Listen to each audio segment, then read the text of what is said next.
The first thing I would say is that if you're dealing with someone who's depressed and they're really depressed, you should try giving them antidepressants. Because if they die, you can't help them. Okay, so if you're suffering, you are obligated, in a sense, to hold on to whatever rope someone throws you. And one of the things I do with my clients all the time, especially if they're really in trouble, is to tell them, look, I don't know exactly what's going to help you, but don't arbitrarily throw out any possibilities because you might not have that luxury.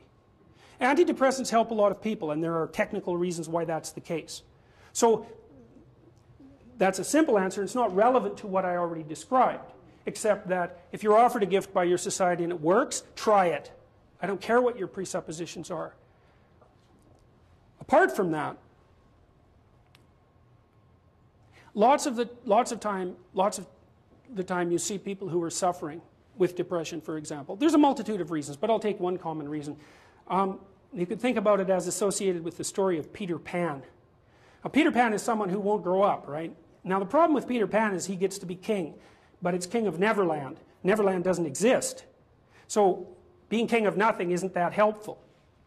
Well, one of the things that you often see with people who suffer from depression, and I'm not making a blanket statement about the cause of depression because there's lots of them, is that people who don't have enough order in their life tend to get overwhelmed.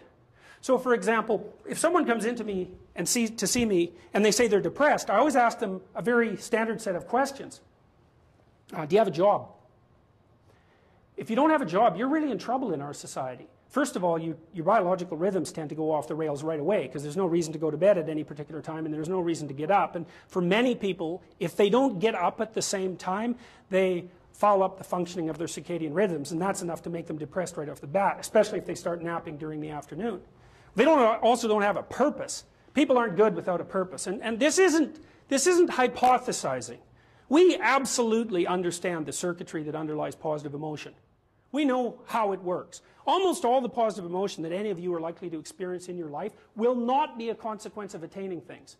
It will be a consequence of seeing that things are working as you proceed towards a goal you value.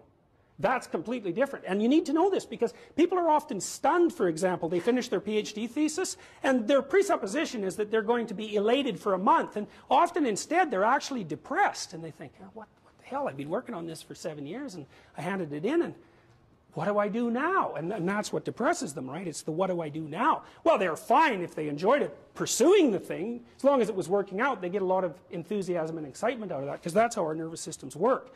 Most of your positive emotion is goal pursuit emotion. If you take drugs like cocaine or amphetamine, the reason they're enjoyable is because they turn on the systems that help you pursue goals. That's why people like them. So if you don't have a job, you got no structure, that's not good. Plus, you tend not to have a point. So you're overwhelmed by chaotic lack of structure and you don't have any positive emotion. Well, do you have any friends? So sometimes you see people who are depressed, they have no job, they have no friends, they have no intimate relationship, they have an additional health problem, and they have a drug and alcohol problem. My experience has been if you have 3 of those problems, it's almost impossible to help you. You're so deeply mired in chaos that you can't get out because you make progress on one front and one of the other problems pulls you down. So one of the things I tell people who are depressed is like, don't sacrifice your stability. Get a job, even if it's not the job you exactly want. Get a damn job. You need a job. Find some friends. Get out in the dating circuit. See if you can establish an intimate relationship. Put together some of the foundational items that are like pillars that your life rests on. Well, that's the practical thing to do. So that's one example with regards to depression.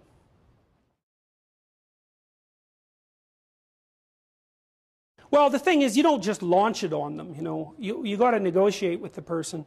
And you also got to teach them to negotiate with themselves. And this is something that's very useful to know. You know, you can tyrannize yourself into doing things, but I wouldn't recommend it. What I would recommend instead is that you ask yourself what you're willing to do. It's a really effective technique. It's like a meditative technique. So, for example, you can get up in the morning and you can think, well, you know, I'd like to have a good day today, so I'd like to go to bed tonight without feeling guilty because I, you know, didn't do some things I said I was going to do, and I'd like to have kind of an interesting day. So you got to fulfill my responsibilities, and I want to, you know, enjoy the day. Then you can ask yourself, well, okay, what would I have to do in order for that to happen that I would do? And the probability, if you practice this for 3 or 4 days, is your brain will just tell you, it'll say, well, you know, there's that piece of homework that you haven't done for like 3 weeks, you should knock that sucker off because it would only take you 10 minutes and you've been avoiding it and torturing yourself to death for, you know, like 72 hours straight. And if you do that, here's a little interesting thing you can do, and, you know, maybe this is little obligations you should clean up. And so what you do in a situation like that is you teach the person to negotiate with themselves. Say, well, let's figure out what your aims are. You've got to have some aims, whatever they are. And they might say, well, I'm so depressed I don't have any aims. And then I say, well, pick the least objectionable of the aims and act it out for a while and see what happens. Because sometimes your emotional systems are so fouled up that you have to pretend, you have to act the thing out before you can start to believe it. I mean, people always assume they have to believe and then act, but sometimes that's true and lots of times it isn't. So the trick, if you're doing therapeutic work with somebody and you're helping them establish a structure, is to find out what they'll do. Now, if they want to get better, which is not a given, because there are often payoffs for not getting better. That's basically the payoffs of being a martyr, or maybe the payoffs of doing what your entirely pathological family members want you to do because they actually want you to fail. Assuming you want to get better, there's usually something you can figure out that would constitute a step towards some sort of concrete goal. And my presumption, it's a behavioral presumption fundamentally, is that small accruing gains that repeat are unbelievably powerful. So, you know, this is another thing to know about in your own life. It's something I learned in part from reading the writings of Alexander Solzhenitsyn, who's a great Russian philosopher and novelist. You know, he said, you can look at your life and you can see what isn't right about it. I mean, all you have to do is look. And then you can start to fix that. And the way you fix it is by noticing what you could, in fact, fix. You know, people are often trying to fix things they can't fix, which I would not recommend, because if you try to fix something you can't fix, you'll just ruin it. Like, you can find all sorts of undergraduates who are perfectly willing to restructure the, you know, the international economic system, who cannot keep their room clean. And there's actually a gap there, you know, and it's surprising that people don't actually notice. So I would say, if you pay attention, you can see things that you could fix. They yell at you. They really do. We even know how that happens. Let me give you an example. Because rooms are full of stories. And the stories have effects on you. So here's a classic experiment. So you take 2 groups of undergraduates, you bring them into your lab, and you give one group a multiple choice test that has a bunch of words in it that are associated with being old. And you give the other group the same multiple choice test, except the words are associated with being young. This is independent of the content of the test. It's just descriptions.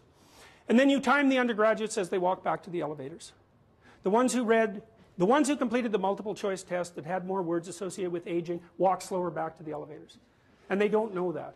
And they don't know they're doing it. And that study's been replicated in various forms many, many times. You're unbelievably sensitive to the story that your environment's telling you.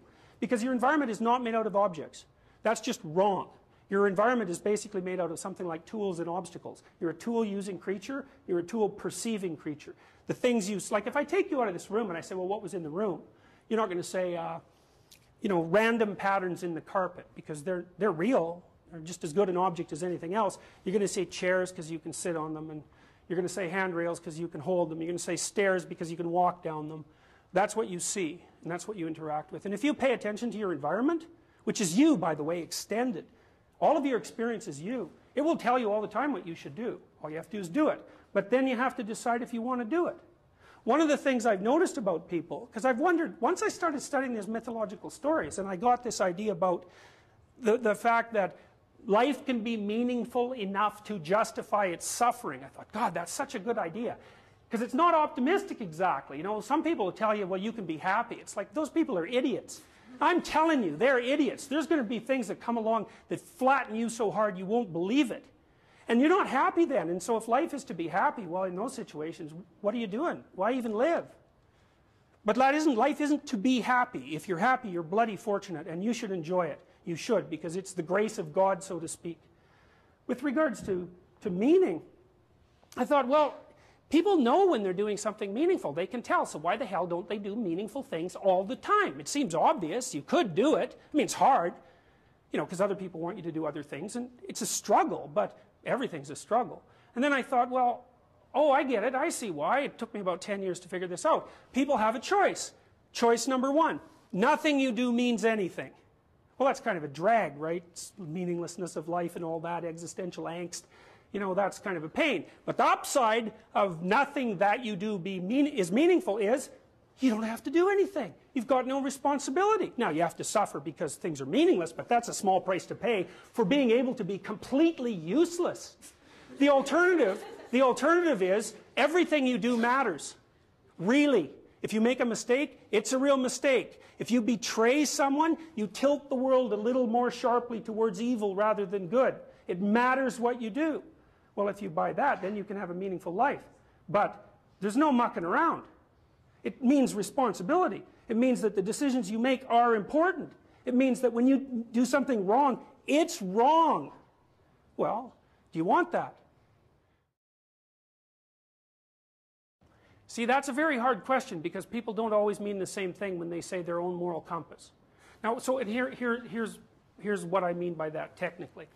Part of the reason that you're able to distinguish between right and wrong is because you are a certain kind of biological organism. And then another reason is that your head is full of other people. Right, all the people you've met, all the people that you've interacted with, they're all telling you a way to behave that's good and a way that isn't. There are circumstances under which your conscience should, the duty you have to your conscience should override the duty you have to social norms. But before you break a rule, because you think you're going to be doing a good thing, you bloody well better make sure you have your head screwed on straight. Because every time you tell yourself a lie and every time you act out a falsehood, you disturb the pristine integrity of your nervous system, and the reports it'll give you about the nature of the world will be distorted as a consequence of that. So yeah, you have a moral obligation to follow the dictates of your conscience, but you also have a moral obligation to make sure that your life is straight enough so that you can rely on your own judgment. And you can't separate those things.